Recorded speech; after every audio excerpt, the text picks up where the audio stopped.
E aí, e a cabeça, hein? Como é que fica?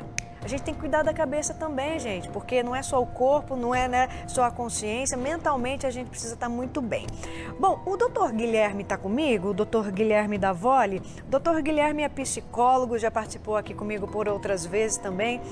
Doutor, o que é importante termos como consciência, principalmente as famílias que vão ficar em casa, seus grupos, né, pai, mãe, criança, o excesso de informação, essa questão do medo, do pânico. A gente precisa cuidar da nossa saúde mental também, doutor. Boa tarde. Boa tarde, Silmara. Com certeza precisa cuidar e muito mais do que em outros momentos, inclusive, tá? Uma questão que eu acho que é importante a gente notar é que essa pandemia ela surge exatamente no final aí de uma década e meia, em que as pessoas começaram a se isolar nos seus aparelhos e se distanciarem das outras. E de repente, quando chega a pandemia, fala, não, você tem que estar junto com as outras pessoas da tua casa, você tem que estar reunido com o teu grupo, e eu acredito que isso está sendo assustador para algumas pessoas que tinham perdido o hábito de dialogar. Nesse momento, cuidar da saúde mental é, em primeiro lugar, não se tornar mais dependente ainda de celulares e de internet do que já estávamos. E isso eu digo absolutamente para todas as faixas de idade. Obviamente, alguns vão falar assim, os jovens usam mais. Sim, mas os adultos também estão muito usando, e o próprio medo nosso tem feito com que o tempo todo a gente fique olhando notícias, querendo saber novas informações, o que é importante por um lado, mas se for só para gerar pânico, não vai solucionar. Até pouco tempo atrás a gente falava que existiam 3 tipos de problema. Aquele que eu resolvo, aquele que eu chamo outras pessoas e resolvemos juntos, e aqueles que não estão na minha mão e eu não posso fazer nada, e aí eu tenho que ter a minha fé de que esteja na mão mais correta. Hoje eu já tenho que falar, olha, existem problemas que eu cuido e que cuidamos juntos, é quase que um processo, a não ser que eu more absolutamente sozinho, tá? Mas a maior parte dos problemas que nós temos hoje não estão na nossa mão.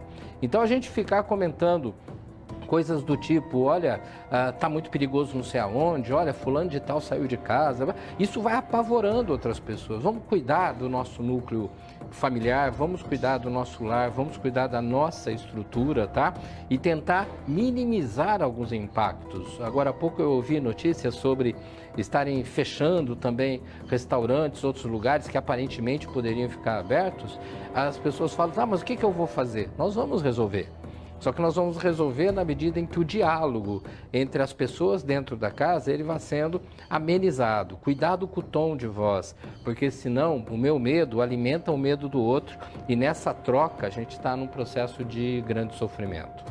Perfeito. Doutor, outra questão também que eu gostaria de abordar com o senhor é uma demanda que nós até recebemos muito aqui nas nossas redes sociais, no nosso WhatsApp. Aqueles profissionais que não podem ficar no isolamento, eu sempre digo aqui que a máquina não pode parar, né, doutor? Nesse momento aí tem que ter um engajamento das profissões que devem continuar, como os médicos, como nós da imprensa, o pessoal que trabalha em supermercado, que trabalha em farmácia.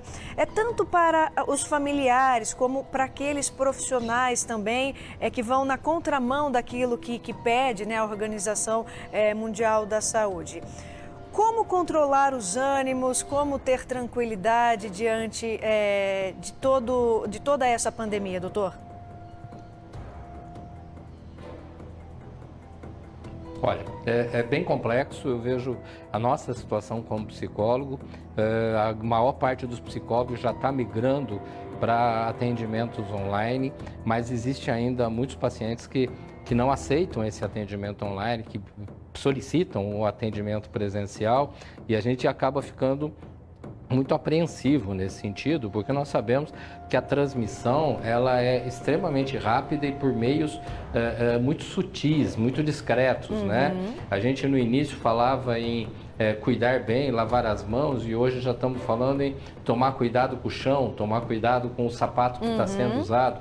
Então as coisas vão se complicando. É importante que o profissional não se esqueça que ao mesmo tempo ele é um profissional que precisa cuidar do seu paciente nas diferentes áreas, mas ele também precisa cuidar da saúde dele, até porque se ele ficar debilitado, ele vai ser uma ferramenta a menos para o bem-estar da sociedade. Doutor.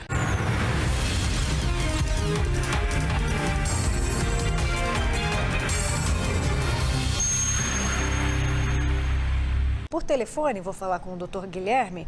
Dr. Guilherme Davoli, obrigada pela disponibilidade do senhor nessa segunda-feira. As informações chegando, todo mundo preocupado. A gente falava um pouco sobre saúde mental.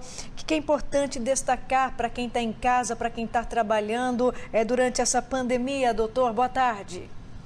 Boa tarde, Silmara. Eu fico aqui à disposição de vocês. Algumas coisas que eu acho que são fundamentais, que as pessoas prestem atenção, que as pessoas se cuidem. A gente vinha falando, antes de todo esse processo acontecer, a gente vinha falando muito sobre depressão, e isso é algo pesado. E uma das questões que mais arrasta o ser humano para a depressão é a sensação de inutilidade. Nesse momento, a gente está aí com muita TV, muita internet à disposição das pessoas, tá?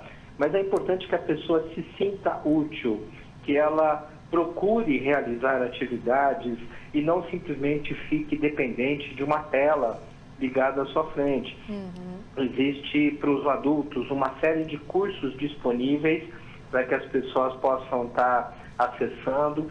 Existe brincadeiras para as crianças, existem artistas que estão transmitindo shows e você pode não simplesmente assistir, mas canta junto, entra no clima desse show. É importante que a pessoa relembre algumas coisas que ela traz do passado, fotografias, gravações. Quer dizer, eu tenho que estar me sentindo útil. O medo, ele não vai sair de nenhuma das pessoas. O medo vai estar aí presente o tempo todo, independente de você estar acompanhando as notícias ou querer evitar as notícias. Ele é real.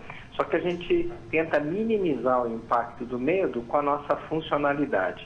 Lembrando dois aspectos, né? O ser humano, ele depende de outros seres humanos. Então, se você está sozinho na sua casa, se você está sozinho no seu apartamento, uma dica é telefone para as pessoas. Não apenas mande o WhatsApp escrito, ouça a voz da outra pessoa. Utilize as redes sociais para fazer vídeos e estar em contato direto. E mais do que você está convivendo com as pessoas, você tem que estar sendo útil. Pergunta para as pessoas como é que elas estão, o que elas precisam. E esse tipo de diálogo vai fazer a gente se aproximar um pouco mais. Não é meramente uma situação poética, é uma necessidade de convívio. Perfeito. Doutor, essa semana nós teremos aqui uma semana de vacinação destinada aos idosos. Nós mostramos aqui na abertura do jornal uma fila, né? Porque o idoso, normalmente ele tem uma rotina diferente, né? Ele acorda cedo, ele vai ao supermercado, ele vai na farmácia. Nesse período de isolamento também a ânsia de, olha, eu tenho que me vacinar. A gente vê essa situação aí hoje pela manhã.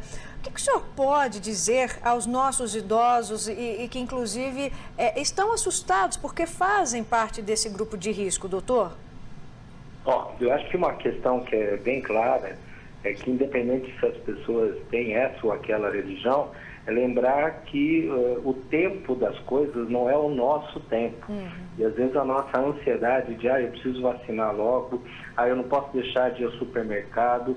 Eu assisti uma reportagem que falava de pessoas idosas que falavam, a única diversão minha é sentar na praça, no banco da praça, eu quero ir para o banco da praça.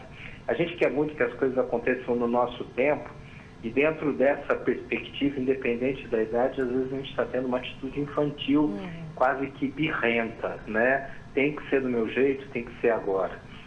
A questão da vacinação é algo muito sério, mas existe a possibilidade de ser realizada em dias diferentes. Me parece que foi feita uma listagem com datas de aniversário para que as pessoas devagarinho vão lá e consigam ser atendidas.